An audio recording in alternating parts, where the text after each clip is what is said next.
All right. Well, we'll discuss a little bit the format before we jump into things. These webinars are something that's very new for Raspberry Shake. We're experimenting with this as a way to better interact with you, interact with our community. We know that every single month we have a lot of new hobbyists and educators that are coming into the Raspberry Shake ecosystem for the first time, and they're looking at earthquakes for the first time. And so, what we wanted to do is create a webinar where we'd be able to give you some guidance about how to look at the data, how to use the tools that are available.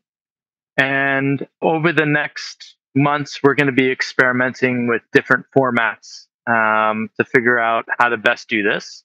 And we also have a number of community centric enhancements and additions to the ecosystem that we're going to be bringing on early next year. So this is kind of our first little foray into this webinar thing.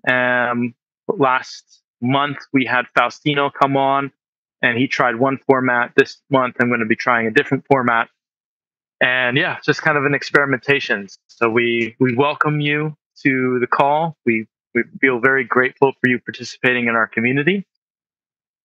And I think with that, we've given enough time for the stragglers to come on. So we'll begin. All right, my name is Branden Christensen. I'm one of the founders and owners of Raspberry Shake. I am responsible for the vision and keeping Raspberry Shake online with its vision, which is to spread the joy of doing seismology to the masses. And that is very much what today's webinar is going to be about. So in the webinar today, what I want to do is I want to answer the question, how do I detect an earthquake? How do I look at the data from my Raspberry Shake and tell that something is an earthquake versus noise versus maybe a helicopter passing overhead? We'll look at a number of different signals. And throughout this presentation, I'm going to use station view and data view. So you'll also get a little bit of insight on how to navigate through station view and data view and how to move back and forth between both of these tools. I have a number of people who are helping me on the call today. Faustino, who's one of the seismologists at Raspberry Shake, and Giuseppe, who's responsible for all technical support. They're available in real time within the chat. And so at any point, if you have a question, you can write to them in the chat and they'll answer that for you.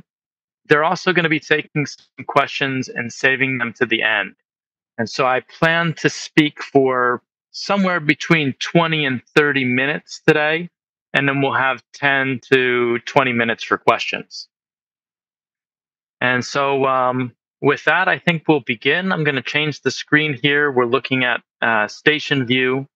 We're looking at the entire network here. And what I want to do in the very beginning is I want to show you the power of data view. And so as a little bit of background before we start using the tools, I want you to imagine sitting in a coffee shop. And you're in the coffee shop, and around you, there's a lot of noise. Let's say you're sitting with a few friends of yours. You have a conversation going on with them. There's also a conversation behind you that's interesting that you're paying attention to. There's the door of the coffee shop that's opening and closing. There's the people that are purchasing coffee at the cash register. There's also cars passing on the side of the coffee shop and an air conditioner that's going off on the left-hand side. Now, your brain is capable of taking in all of these signals and plugging into any one of them at any time. You can imagine that the conversation is really interesting, so you're super engaged with the people that are sitting right in front of you. But then maybe your mind wanders a bit and you can pull in the sound of the cars. You might be able to tap into the conversation that's going on behind you. But all of these signals are coming into your brain and being received at the exact same time. And if you were to have a voice recorder, that voice recorder would also be picking up everything at once and recording it. And then if you were to transform that into a wiggle, a waveform, and you were to look at that, you would no longer really be able, from looking at the waveform, to do the same things that you're able to do with your ear and your mind. You would very much just be looking at something that looks like noise. And in seismology, with working with Raspberry Shake, the Raspberry Shake is very much like that audio recorder, where it's recording all of the noise and all of the conversations of the Earth at the same time, and all of the different frequencies from all the events are getting mixed together. And it can be very difficult to look at one of the traces and say, oh, that is an earthquake, and know that with certainty. And so I'm going to give you some examples. We're going to work through some examples, and we're going to be able to see um, examples of noise. And then we're going to use a specific tool called a spectrogram to be able to begin to pull out all of the different noise sources from the Earth. So we'll begin here by going and looking at this signal right here. We'll just start with this because this is what's coming up. I'm going to click on the waveform here, and we're going to open this up in data view. So data view is presenting us with what we know to be a 24-hour plot of all the seismicity for this particular station, which is just a random station I've grabbed from station view. And this 24-hour plot is something that we call a heliquarter. And this is really easy to interface with. I'm going to pull up the most recent signal that's down here. And that's going to bring up the trace on the top plot. I'm going to zoom out a little bit using the minus signal. And then the question is, what is this? And that question, even for a professional seismologist, is hard to answer with just looking at the wiggles. And if you look beneath this trace, you'll also see that there's lots and lots of wiggles. And some of them look familiar. So you can see down here, these wiggles that are almost like cigar in shape, they look pretty similar. But then there's little blips and burps in the seismic signal that are more mysterious. So before we look at the tool that's going to allow us to really see what this is, I want you to note that the axis that we're looking at here is time. And then we have the axis on the left-hand side, which is amplitude. And if I switch this over to this button here that says toggle spectrogram, we're going to maintain the same time axis on the x-axis.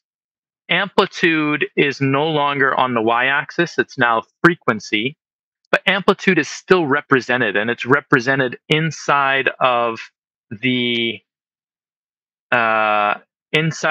color intensity of the spectrogram. And so this is one of the most useful and classic tools for being able to figure out what's going on in our Raspberry Shake data. And so what you'll see here are a number of things. One is that there's this ramping signal that has a very high intensity. It ramps up over time. It's then stable for different periods of time, and then it ramps down. And then above this, at higher frequencies, you have other almost echoes of this stronger signal that you see below. And the strength of the signal in this case is the intensity of the orange. So this signal here goes from 0 to 50 hertz. This is the frequency range that you're able to see with the Raspberry Shake. You can also notice some other characteristics in the signal here. For instance, there's some horizontal lines that go across the spectrogram. Here's two of them here.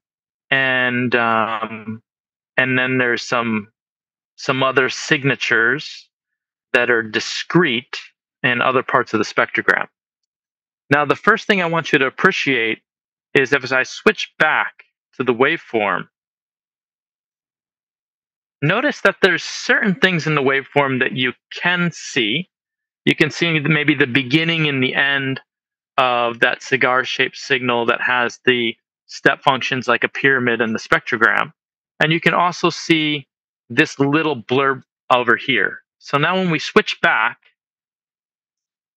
notice just how much more information you can get from this spectrogram view as compared to the waveform view. Now, this spectrogram view is taking advantage of the fact that visually, we work much better with this kind of view, right? Our eyes are able to figure out the patterns here because we've actually mapped them out. And this is the same kind of way that you would communicate to a musician how to play a note and when to play it next. Here we're communicating basically the intensity of the signal, the amplitude, the timing, the pitch, everything in one visual graphic. So my first bit of advice to you as you begin to get into looking at waveforms is to always drop into the spectrogram view first. Okay, so what you're looking at here, just to bring this back to something that might be more tangible for us, is Earth motion at different frequencies. So, what is the Raspberry Shake doing? The Raspberry Shake is installed in your home, perhaps, and it's picking up everything simultaneously. It's picking up an earthquake that might have happened 10,000 kilometers away. At the same time, it's looking and listening for earthquakes that are local. At the same time, that it's picking up the signals from people walking around at home, cars going by outside, the sound, the air conditioner, all those things are pushing energy into the earth. Some of them are local, some of them are very far away, and then they're being detected by your Raspberry Shake. Very similar to the initial analog I gave about the coffee shop. It's kind of this cacophony of all these signals that is coming through and being detected all at one time. And the signal that we're starting with is one of my favorite for displaying the power of the spectrogram and the utility of data view, because what you're seeing here is a wash machine. This kind of very discrete, highly concentrated signals that change frequency are almost always mechanical. And so anytime you see something like this, it's almost certainly going to be something mechanical. And in this case, we have two different types of, potentially three different types of mechanical signals. This one here is the wash machine. These are very easy to see because they're kind of step functions. They often have similar views across higher frequencies. And then we also have another signal here, which is this background, less intense horizontal signal that's omnipresent. It's always present in the seismic signal. And this is something that is easily buried in the noise. And so, what a signal like this that's horizontal is going to do when you look at your waveform is it's basically going to create noise, like a background noise that may obfuscate some of the more interesting Earth signals that you want to see.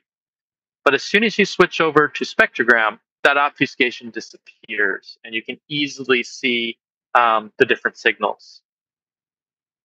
So we're going to switch over to another type of signal now. I'm going to pull up a helicopter signal, because you'll see a lot of these, I'm sure, if you have a Raspberry Shake at home, especially if you live near an airport. This one is, here we go. I'm going to pull that up. I'm going to bring up the vertical channel. And this helicopter passed over earlier today, and it passed over at let's see, 11:21. I think it's right here. Yeah, so I'm going to zoom out on this one again.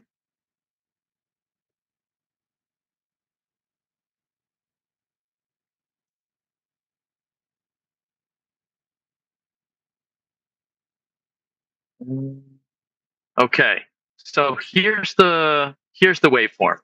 Okay, there's not too much that I can say, having looked at waveforms for 20 years about this, other than that, when I look at it, I see an higher noise points in the signal and lower noise points at other times. It's not until I switch over to this spectrogram view that I can begin to see that there's this wispy high amplitude signal that is present across most of the trace. And so, again, this is a great example of how this really pops out in the spectrogram.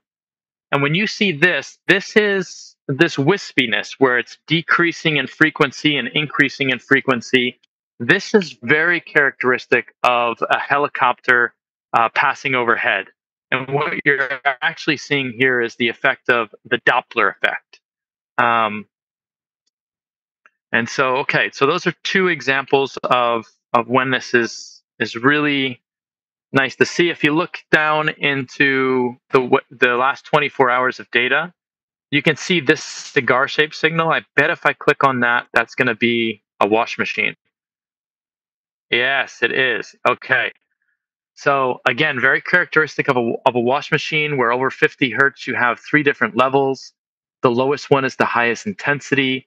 Although notice here that this wash machine has a very different frequency signal than the one that we looked at first. This one ramps up over time in frequency, maintains its frequency over a certain period of time, and then drops down.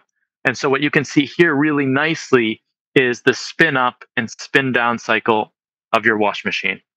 And so when you see something like this, almost entirely mechanical, if you're at home, it's probably your wash machine.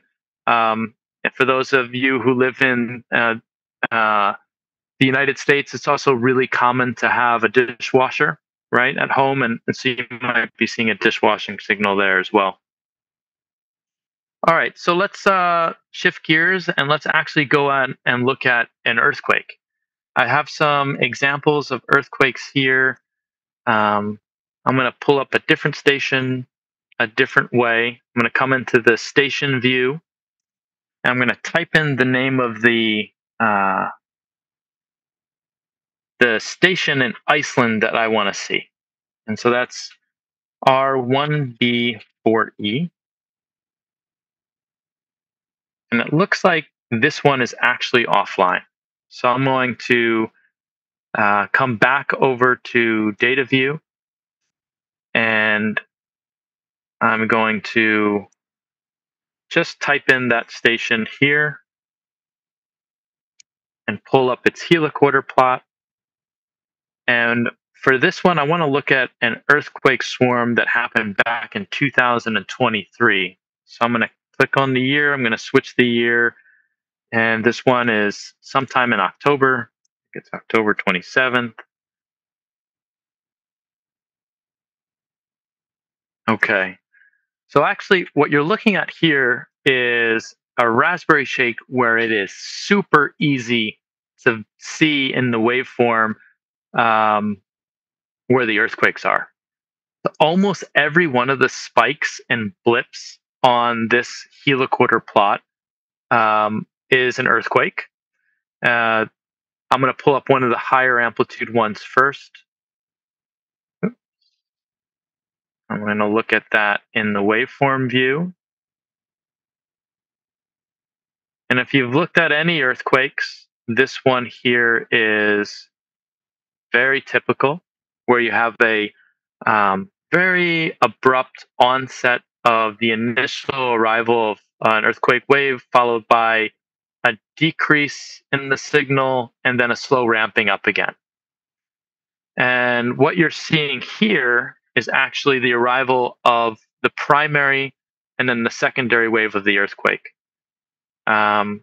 If we look at this in a spectrogram view, you might want to zoom out a little bit for this. This is really beautifully characteristic of an earthquake. What you're seeing here is a signal that is across a very large frequency band. So we're almost 0 to 50 hertz here. and then the signal nicely tapers off over time. And so this is when you see something like this. This is an earthquake, and this is a very local earthquake. But you can also see in the background here that there's some other signal that is a constant frequency, about 15 hertz, over the entire window. And then there's another signal that comes in here that ramps up a little bit and then moves across the spectrogram horizontally. There's actually quite a bit of information that you can see here. All right, so we're going to step out of this view, and I'm going to show you another way to kind of tease out the information from the 24-hour plot. So there's a few different ways you can do this. You can change the scale. For instance, you can use RMS. That's definitely not producing good results here. You can also change the filter, and you can do something like, okay, change the filter to look for any of the default filters. You can look for like a local earthquake, and we'll apply that. And what that'll allow it to do is some of these earthquakes will pop out a little bit more. And a lot of times you have to really play with the filters. We have these default filters that are set up here that are named local, regional, and global, and hyper local. What those are, we've already pre-selected for you filters that are adequate for local, regional, and global earthquakes. And so we're going to keep looking at some examples, because what I want to show you is through example how to get it to begin to get an eye for some of these earthquakes. We'll stay here for just a moment. We'll pull up this one as an example.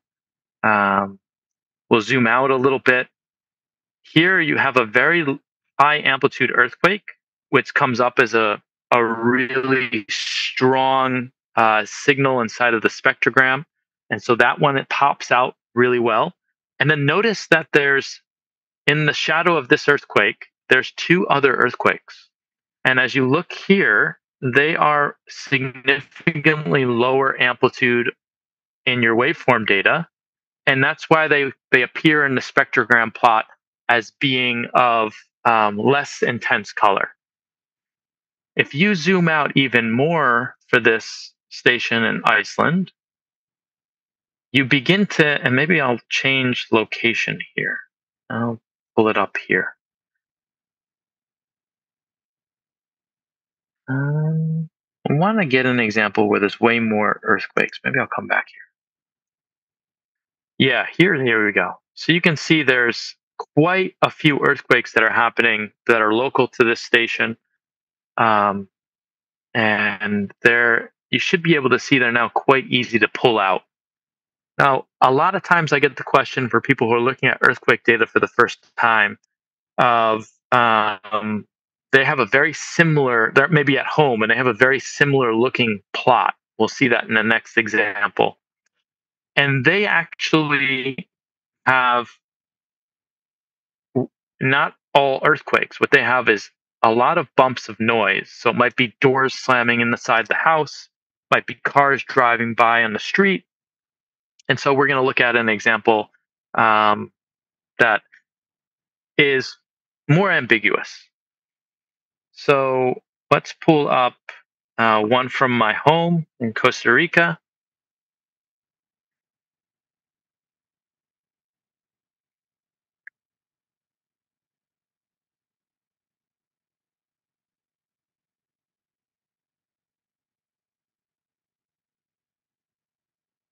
I have to pull it. Oh, I see. I forgot to put in the station name.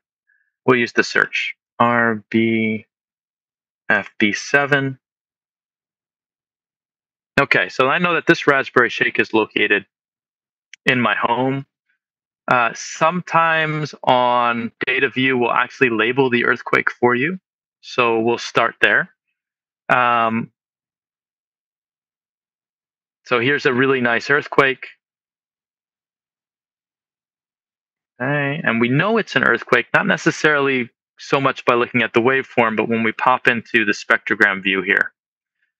And Now, this is an earthquake that is got a lot less energy in the higher frequency. And what that tells me is that this is not so close to my station as the earthquakes that we were looking at in the previous station that was located in Iceland. So this earthquake is probably more regional. Maybe it's 100 or so kilometers away. That would make sense given the tectonic structure in the region. We're about 100, 150 kilometers away. There's a lot of seismicity that I see at my house. And I know that this is not hyper local or local, and this is more regional because all of the energy of this earthquake is at lower frequencies. So it's in the lower portion of this frequency plot. And if you might remember from a physics class that you would have taken in high school, that uh, high frequency energy is the first energy to disappear from a signal over time. And so the Earth acts as a filter. It filters out all that high frequency data over a few kilometers. And what it leaves is the longer period signals or the lower frequency signals. And those are the ones that have higher energy and are able to travel greater distances. So when we actually look at in the next example at a global event that's 10,000 kilometers away, you'll see that the energy actually gets suppressed into the very lowest portion of the spectrogram here, meaning it just has no high frequency data anymore. But you can imagine when you look at this waveform plot that everything here looks like noise. And if this earthquake hadn't been labeled for us, it would have been really difficult to tell what's an earthquake and what's not an earthquake. Everything here kind of looks similar, um, at least at this zoom scale. And so let's stick with where we're looking here. Let's go back to the waveform plot. And you can say, well, okay, how do you know, Branden, that this is an earthquake and the one that came before it is not? Like, what isn't this possibly an earthquake as well? And what about the little guy over here? Could he be an earthquake that's just much lower in amplitude, like a lower magnitude earthquake? And the answer to that is, yeah, that's possible. There's kind of two telltale signs that I look for to tell that it's an earthquake. The first one is this very abrupt onset, followed by a decrease in amplitude and then a rise in amplitude. And so, this here for me, when I look at it, this is the initial onset of the earthquake, followed by a more emergent second onset. So, this kind of pattern is very earthquakey. What you have over here is a signal that is emergent and then it decreases pretty much as quickly as it came on a time scale. And so this like diamond shape is very typical of something that is noise. This could be a footstep, or it could be someone opening and closing a refrigerator door. So the first thing is look for the impulsive onset. The second thing is get out of the waveform view and look at the spectrogram view. Notice that I'm going to toggle back and forth for a moment. And what I want you to do is I want you to focus right here on this part of the signal, the bit that comes before the earthquake.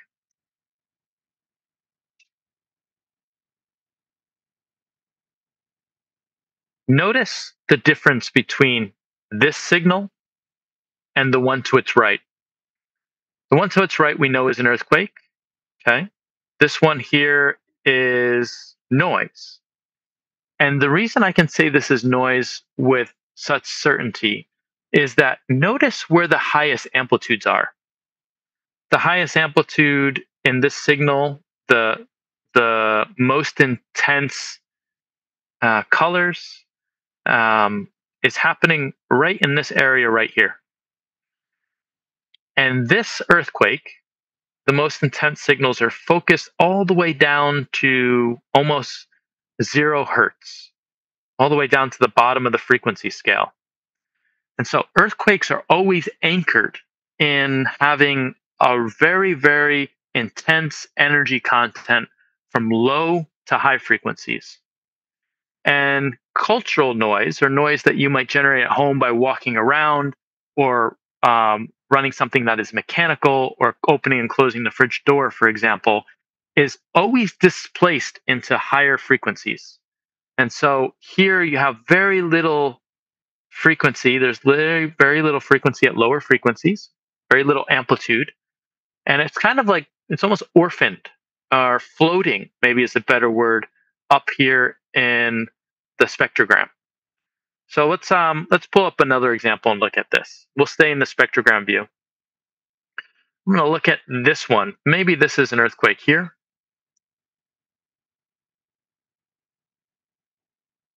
This one I see. I'm going to zoom out a little bit more just to make this more apparent. This one has, again, this. If you look closely, there's the highest frequency, the highest amplitudes are in this section right here where the brightest colors are. And there's very little energy content comparatively lower than that. So compare that again to the earthquake we were just looking at. And maybe you can begin to notice that difference. Okay, we'll take one more example here, and then we'll continue on to look at some other earthquakes. I'm gonna grab this really noisy portion here.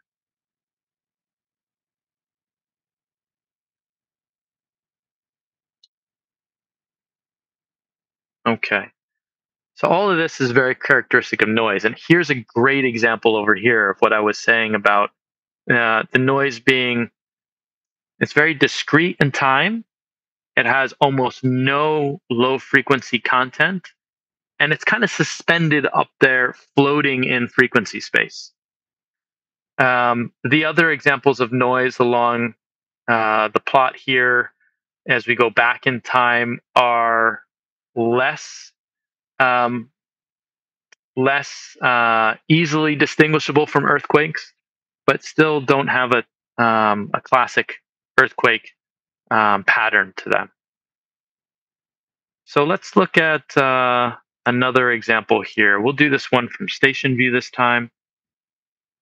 We're going to pull up the Noto earthquake from the January 1st of 2024. This was a magnitude 7.5 event. And I'm going to start by pulling up a seismic station that was very close to the source of this earthquake. So here we are in Japan. I'm going to pull up the trace and data view just by clicking on the waveform. And this is a really nice example. Notice here that there is a very noticeable earthquake. This one you can tell with your naked eye without even zooming in.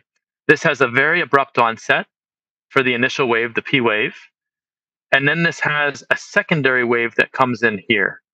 And then it decays over time like a funnel. Unlike the previous example we saw, the onset wave is a lower amplitude than the secondary wave, the S wave that comes in here. But this is clearly an earthquake, and the rest of these blips here, I'm not sure. So we're going to click around a bit. We're going to start here. We're going to zoom out a little bit. Okay. And this is such a classic, beautiful example of an earthquake. We're going to move over to the spectrogram view.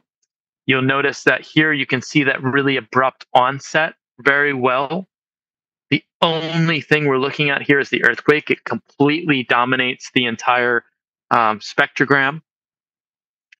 And you can see in the energy here, there's quite a bit of energy right here. And there's more energy here comparatively than at the onset. And so if you we toggle this off, we'll go to the waveform again. And it's right about here that this begins. That corresponds to where our secondary wave from the earthquake comes in. And that makes sense because the way earthquakes work is the primary wave is mostly compressional. The secondary wave is actually the wave that is capable of causing most of the destruction in an earthquake.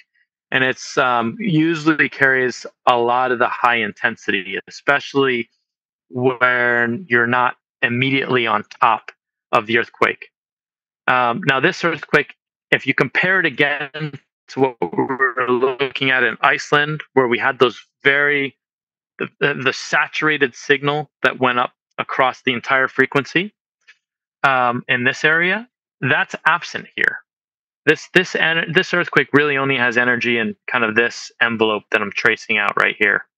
That tells me that a lot of the high frequency energy from this earthquake is gone. And so I would look at this and I would say this is a regional earthquake, meaning that it's probably 100 or 200 kilometers away from me. All right, let's move to some of these other blips and let's just see if there are earthquakes as well. All right, notice the difference. This one kind of looks like it could be an earthquake. This is an earthquake. Notice how this is a completely different signal. This kind of doesn't really have a strong onset. It has some high frequency, it has some high intensity, high amplitude energy here. But notice that energy is floating above the x-axis. So this is definitely not an earthquake. All right, so I want to give you an example actually for this station for a very large earthquake called the Noto earthquake. It was a magnitude 7.5. It happened in Japan on the 1st of oops, the 1st of January 2024. So that's just earlier this year.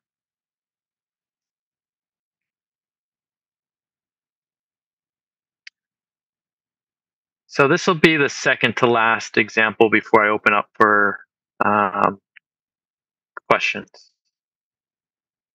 All right, so this is a massive earthquake, and we're still the same different distance probably away from the seismic source, because you'll notice that it has a little bit more energy to higher frequencies, especially when you're looking at the secondary wave here.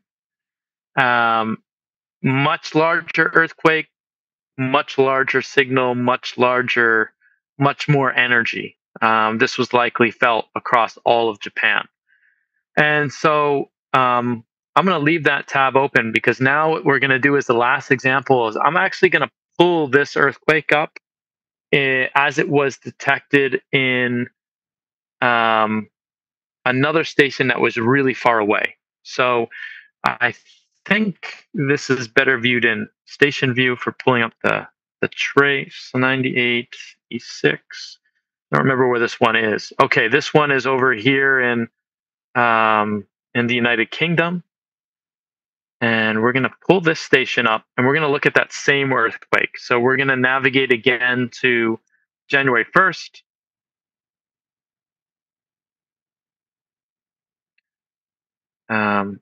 We're going to look at the time here that earthquake happened at 7:11. Now you can see it already here. Can't just see it in the trace view. That earthquake is right here. And this is amazing because we're looking at a station that I don't know what the distance is between Japan and the UK, but we're probably talking about something close to 10,000 kilometers.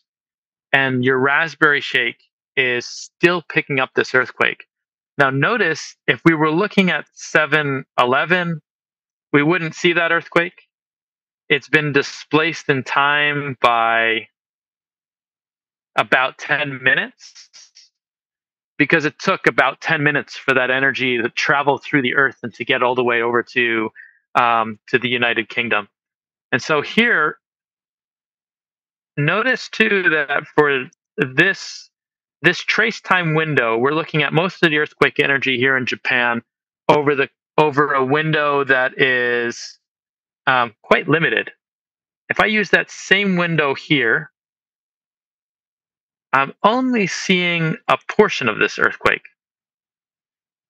I have to actually zoom out a lot more to see the entire earthquake. And the reason for this is simply that I think is simply that some of the waves travel very quickly through the Earth, and some of the waves travel a lot slower. And so, depending on the frequency of the energy that's emitted by the earthquake, they'll actually move through the Earth at different velocities.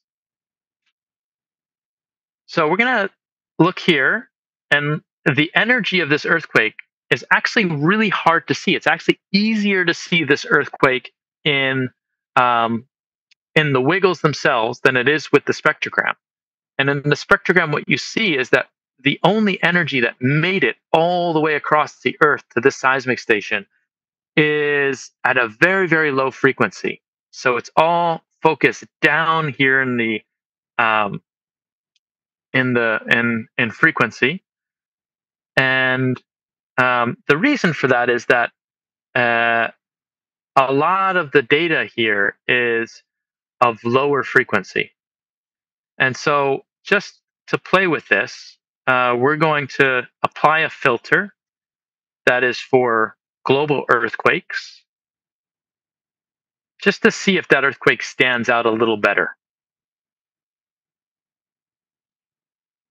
Uh, Maybe that isn't aggressive enough of a filter. If I create my own filter and I go down to very low frequencies, let's say like 0.001 hertz, and then I go to zero point 0.1 hertz, this is like way down, low, low frequency. I suspect I'll be able to see something a little better. Oh, this is really fun. This is really curious. So here's the earthquake. What we were looking at before was this area right in here. Notice though that this earthquake is ringing the planet for a really long time. Do you see this low frequency signal here that goes on and on and on and on? These are actually the surface waves from that earthquake. And all of that is that energy that's really at a low, low frequency. And so, it's okay. We'll open this up for questions. We'll allow you to unmute your microphones and ask questions. Maybe what we can do is go ahead and message Giuseppe and Faustino in the chat, and then they'll call on you to unmute your microphone and ask any questions you'd like to ask.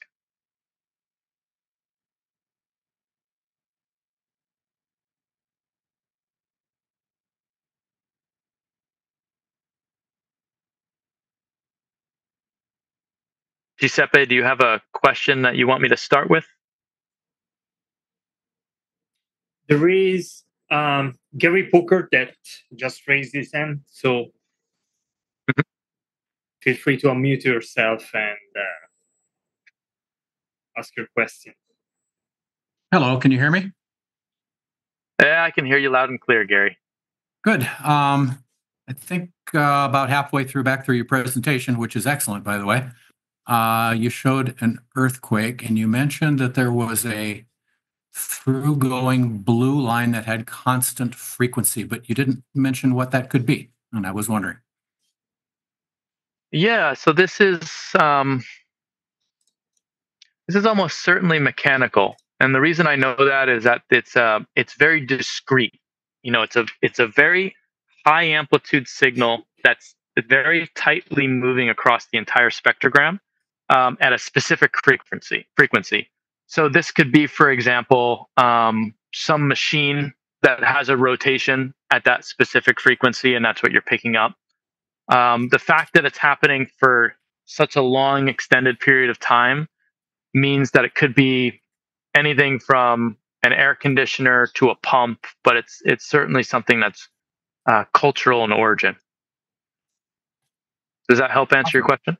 Yeah, that makes total sense. And might I say, I really appreciate this presentation. I've been fooling around with Raspberry Shake in my basement for a couple of years now, but there are things that were obscure to me, and I've learned so much today. This has really been useful, and I hope you do more of them.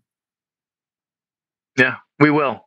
And Gary, one of the best ways to actually dip into this and begin to identify these signals on your own is maybe to do what I did about 20 years ago when I started looking at seismograms, and that is, and I didn't have the benefit of one of these at home. What I was doing, I was working on a volcano, and the volcano was generating all kinds of different signals. Volcanoes they generate signals for magma moving through a conduit, for eruptions, for earthquakes. It's kind of all over the map.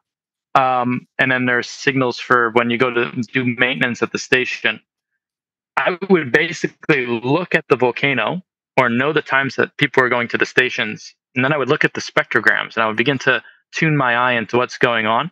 And you can do this at home too. You can figure out what are the local earthquakes that have been detected around you, and you can look at those. But then you can also turn on and off the air conditioner and look at times when you have people at the house, and you begin to get a feel for what the different sources of cultural noise are and how they show up within your Raspberry Shake. Well, fortunately or unfortunately, I live in a pretty quiet tectonic zone in front of the Canadian Rockies here in southern Alberta. So there's not a lot going on.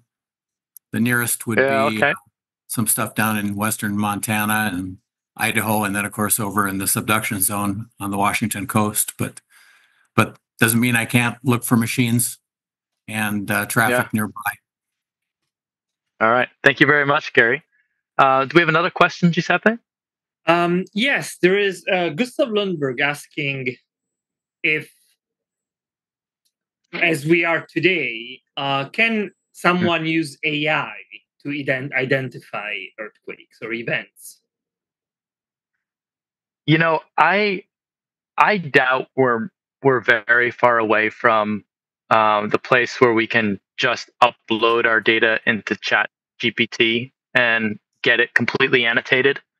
But there is, within the seismological community, there are not yet any real out of the box solutions for ingesting a whole bunch of seismic data like we have the Raspberry Shake network and outputting like a completely annotated plot saying that this is a wash machine, this is a helicopter, look here to see an earthquake, look here to see, footsteps. But we're very interested at Raspberry Shake, and we have some projects in development for bringing that kind of rich annotated content to you through DataView. So it's not possible now, but I can't imagine it'll take very long to implement. I imagine in the next few years, this will be something that's quite standard in seismology.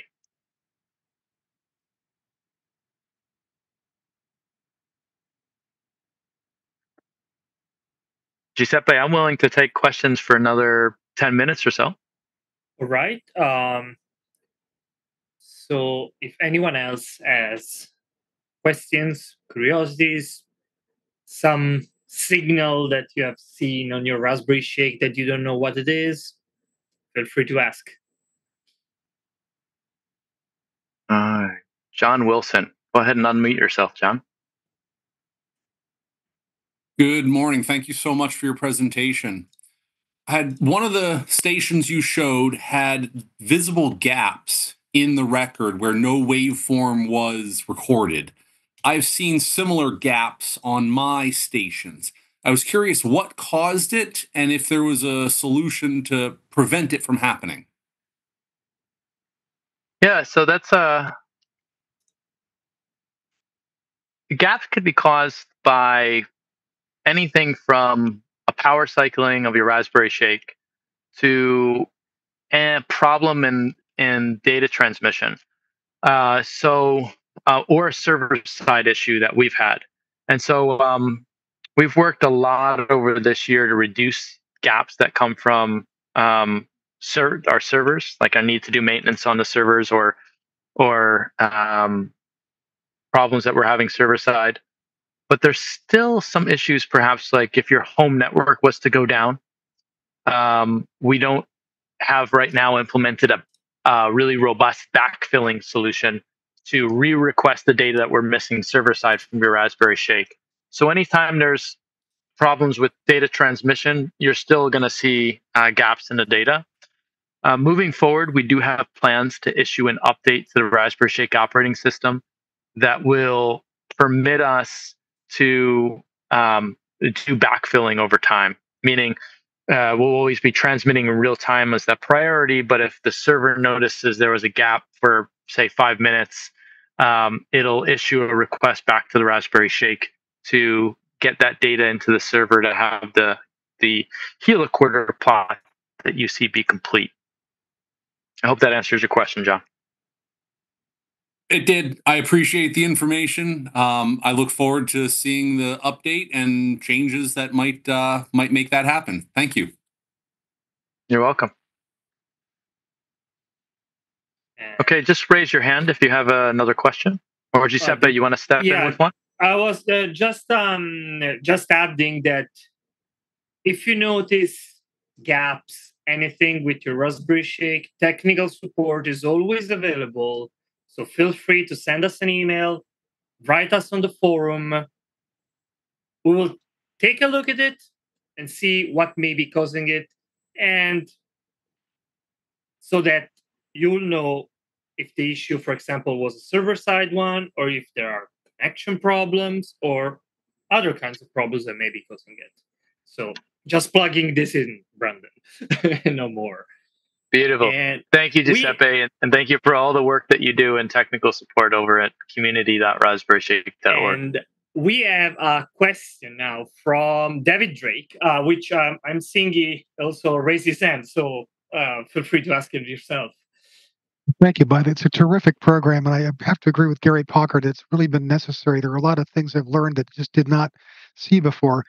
Obviously, we have USGS to do triangulation for seismic work, which was great, so we could compare it to what we see in the Raspberry Shake. But we have absolutely nothing for the boom. And I'm wondering if there's any possibility that you would see a future product that could triangulate from local sources for booms. Is that something in the future? So, yes, that's something for the future, but not for the near term. And the reason I hesitate is because comparatively, seismic data is way less ambiguous than infrasonic data. Earthquakes are just, once you begin to see them, you can't unsee them. They are very, very easy to identify. And we don't really have an analog for that in infrasonics. Almost all infrasound signals are really hard to identify unless you're very close to the source. And then to locate infrasound signals, you actually have to use a different technique than triangulation. And you could use triangulation, would be very, very rough location, but the best way to do it is triangulation through a process that's called beamforming or back azimuth, where you have, instead of having, imagine a network of, a circular network around a volcano, that would allow you to pinpoint the source in the volcano of where the infrasound signal is being generated. But if in the absence of having that much coverage, you could have two arrays of signals that are then doing a back azimuth with some fancy data processing to get the location. That software exists, and it's used widely through the seismological and nuclear test ban monitoring communities. However, it's doing it in a way that's automated is still not as robust as seismology. Yeah. When I look at a heliquarter, yeah, you're welcome. When I look at a heliquarter of infrasound signals, it's really tough sometimes to figure out where they came from without having that knowledge a priori, right? So, understood. All right, thank you for your question. All right, who else? I see that we got two more hands raised there. Maybe we'll do these two as the last two questions, Giuseppe. All right, so let's go with Pete Webb first, and then okay, great. Pete, feel free to unmute yourself and ask your question.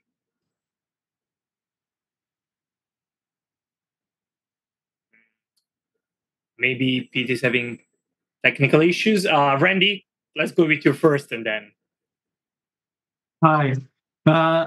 I just got my Raspberry Shake about 2 months ago, and I live on the 4th floor of Solid concrete condo, and I'm having a lot of trouble figuring out a lot of the noise that's in it. And I have train tracks to the north of me, just within 50 feet. So I was just wondering how I can figure out some of the noise a little better to what distant earthquakes are. Yeah, sure. What is your Raspberry Shake? It's the RS4D in Toronto. And do you know the station name? R7099. Okay. I'm gonna pull your station up. We'll take a quick look.